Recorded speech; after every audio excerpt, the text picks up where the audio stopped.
K.Town Radio.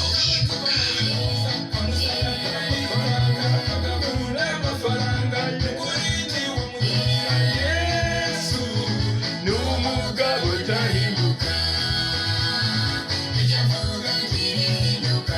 Niganisha tawuce kari mushanju jete K.Town Radio abari kuhurira ururimi rwo rufumbira rika mbendeze akeshongora kompo kongera kubanshemereza ngo Yesu no mushija utakahinduka kandi byaragamba byona ati biri kuhinduka cyane cyashongoro cyunje munonga kurugira kimwe wa ati Benjamin kandi no mwana witkurukira kimwe ampaha umuri kisoro anikwe ari yari kutugambira asiyo yakeshongoro karunje munonga kumpaho ambase kwandika sendikira mwena bafumbira n'abafumbira kazi abato hanangwa n'abato b'abakazi nangwa n'abanyarwanda mwena abari kurira urimo rumpa rika akeshongorako konjere okubanshemereza buri bara muntu wena uri ya ready akasheshaka konjere okukunshemereza munywani wanje Innocent areka akeshongorako